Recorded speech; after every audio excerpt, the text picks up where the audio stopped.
ఒకప్పుడు యుద్ధాలంటే నేలపైనో గాలిలోనో లేదా సముద్రంలోనూ జరిగేవి కదా. కానీ ఇప్పుడు రక్షణ రంగంలో గేమ్ పూర్తిగా మారిపోయింది. మన భవిష్యత్ డిఫెన్స్ అంతా ఎక్కడో తెలుసా? ఆకాశం పైన, అంటే నేరుగా అంతరిక్షంలో జరగబోతోంది. స్పేస్ అనేది ఇప్పుడు సరికొత్త డిఫెన్స్ ఫ్రంటియర్. ఇంతలా మారుతున్న ఈ గ్లోబల్ స్పేస్ వార్ఫేర్ ఏంటి, దానికి దీటుగా మన దేశం సిద్ధం చేస్తున్న సుదర్శన చక్ర ప్రాజెక్ట్ ఎలా ఉండబోతోంది అనే ఆసక్తికరమైన విషయాలను ఈ విశ్లేషణలో చూద్దాం. ఈరోజు మన ఈ విశ్లేషణలో ఈ సంక్లిష్టమైన జియో పొలిటికల్ మరియు టెక్నాలజికల్ డేటాను 5 ప్రధాన భాగాలుగా విభజించి చూద్దాం. అంతరిక్ష రక్షణ వ్యవస్థల దగ్గర మొదలుపెట్టి సిస్టమ్ మెకానిక్స్ వరకు అన్నీ ఒక క్రమ పద్ధతిలో అర్థం చేసుకుందాం. ముందుగా మొదటి భాగం అంతరిక్ష ఆధారిత రక్షణ వ్యవస్థలు మరియు గ్లోబల్ సెక్యూరిటీ పరిణామం. ఇదివరకు యుద్ధమనగానే ట్యాంకులు, ఫైటర్ జెట్స్ లేదా సబ్మెరైన్స్ మాత్రమే గుర్తుకొచ్చేవి. కాని ఇప్పుడు ట్రెండ్ మారింది. శాటిలైట్ల ద్వారా పైనుంచి నిఘా పెట్టడం, భూమి వాతావరణం ఆవల నుంచి రక్షణ కల్పించడం మీదే మోడరన్ వార్ఫేర్ ఆధారపడి ఉంటుంది. అందుకే ప్రతి దేశం అత్యవసరంగా తమకంటూ ఒక ప్రత్యేకమైన స్పేస్ ఫోర్స్ను డెవలప్ చేసుకునే పనిలో పడ్డాయి. 99.9% వినడానికి ఆశ్చర్యంగా ఉన్నా ఇజ్రాయెల్ వాడే ప్రఖ్యాత ఐరన్ డోమ్ డిఫెన్స్ సిస్టమ్ ఖచ్చితత్వం ఇదే. గాలిలో వచ్చే శత్రువుల దాడులను గాలిలోనే గుర్తించి పేల్చేయడంలో ఇది ప్రెజెంట్ గోల్డ్ స్టాండర్డ్. దీని నుంచి ఇన్స్పైర్ అయ్యి అగ్రరాజ్యం అమెరికా కూడా తమ దేశాన్ని రక్షించుకోవడానికి గోల్డెన్ డోమ్ అనే భారీ కాన్సెప్ట్ను తయారు చేసుకుంటోంది. ఇక రెండవ భాగం చైనా, పాకిస్తాన్ శాటిలైట్ ప్రయోగం మరియు దానివల్ల మారుతున్న జియోపొలిటికల్ సమీకరణాలు. ఏప్రిల్ 25న ఒక ఇంట్రెస్టింగ్ పరిణామం జరిగింది. చైనాకు చెందిన లాంగ్ మార్చ్ 6 రాకెట్ సహాయంతో పాకిస్తాన్ తన 4వ శాటిలైట్ అయిన PRSS-E03ని స్పేస్లోకి లాంచ్ చేసింది. బయటకి ఇది ఒక సాధారణ ప్రయోగంలా కనిపించినా వ్యూహాత్మకంగా ఇది చాలా పెద్ద అడుగు. సోర్సెస్ ప్రకారం ఇక్కడే ఒక కొత్త జియోపొలిటికల్ చెస్ గేమ్ మొదలైంది. సాధారణంగా అంతరిక్షంలోకి శాటిలైట్ను పంపేటప్పుడు లోవర్, మీడియం లేదా జియోసింక్రనస్ అని 3 కక్షల్లో ఒకదానిలో పెడతారు.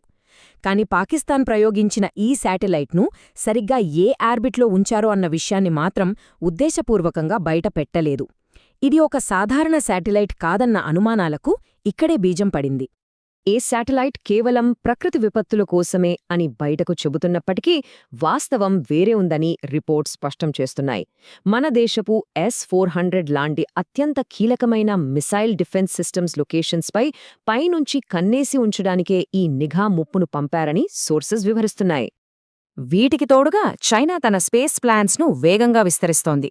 తన సొంత ఇంటర్నేషనల్ స్పేస్ స్టేషన్ను నిర్మించుకోవడమే కాకుండా త్వరలో 2 పాకిస్తాన్ ఆస్ట్రోనాట్స్కి కూడా ఆతిథ్యమివ్వబోతోంది. అంటే అంతరిక్ష రంగంలో చైనాకున్న పవర్ పాకిస్తాన్ ఎదుగుదలకు పరోక్షంగా బాగా సహాయపడుతోందని నిపుణులు గమనిస్తున్నారు. మరి 3వ భాగంలో ఈ సవాళ్లకు చెక్ పెట్టేందుకు వస్తున్న మన దేశపు సాంకేతిక ప్రతిస్పందన, అదే సుదర్శన చక్ర ప్రాజెక్టు గురించి చూద్దాం.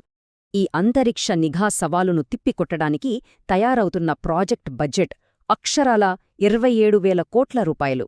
స్పేస్ బేస్డ్ సర్విలెన్స్ ఫేజ్ 3 కోసం ప్రత్యేకంగా ఈ అమౌంటును కేటాయించారు. ముప్పును ఎంత సీరియస్గా తీసుకున్నారో చెప్పడానికి ఈ భారీ బడ్జెట్ ఒక నిదర్శనం.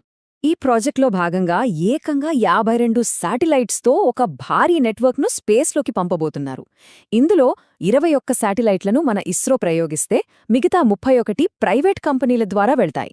ప్రైవేట్ సెక్టార్ను ఇలా వ్యూహాత్మకంగా భాగస్వామ్యం చేయటం నిజంగా ఒక గొప్ప ముందడుగు. ఈ నెట్వర్క్ లాంచ్లు 2026 చివరి నాటికి ప్రారంభం కాబోతున్నాయి. 4వ భాగం శాటిలైట్ రకాలు మరియు ఉపయోగాలు. ఆకాశంలో మన కళ్ళు ఎలా పనిచేస్తాయో చూద్దాం. ఈ రక్షణ వలయంలో ప్రధానంగా 3 రకాల అడ్వాన్స్డ్ శాటిలైట్లు ఉంటాయి. మొదటిది సింథెటిక్ ఎపర్చర్ రాడార్. దట్టమైన మేఘాలున్నా సరే, తుఫాన్లొస్తున్నా సరే అడ్డంకులను ఛేదించి ఇది క్లియర్ డేటా ఇవ్వగలదు.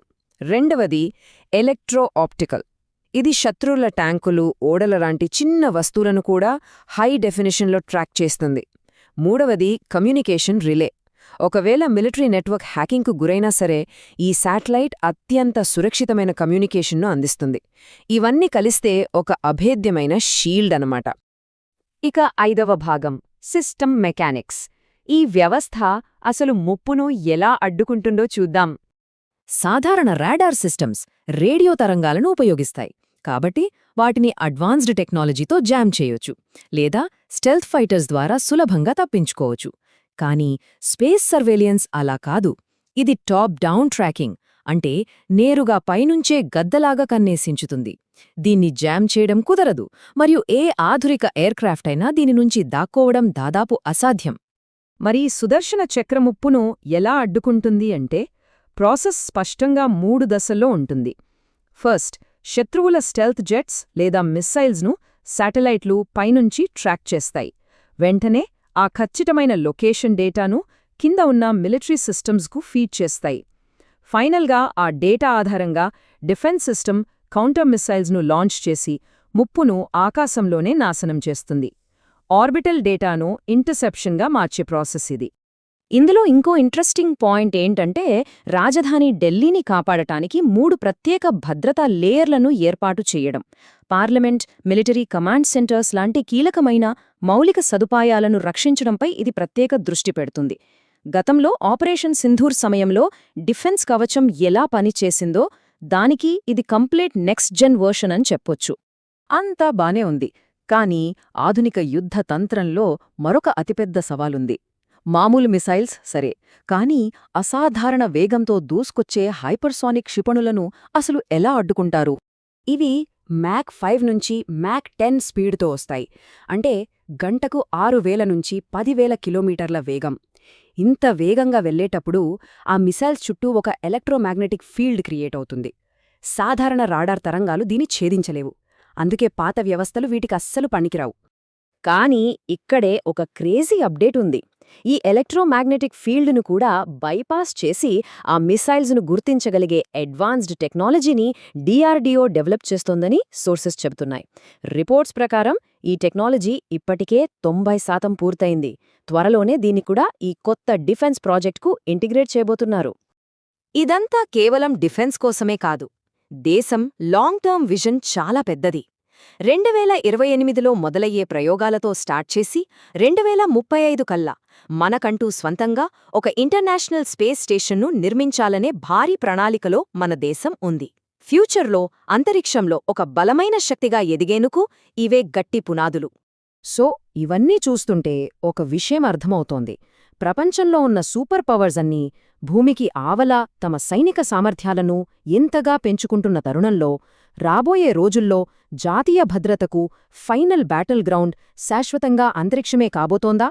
ఈ ఆసక్తికరమైన ప్రశ్నతో ఈరోజు మన విశ్లేషణను ముగిద్దాం.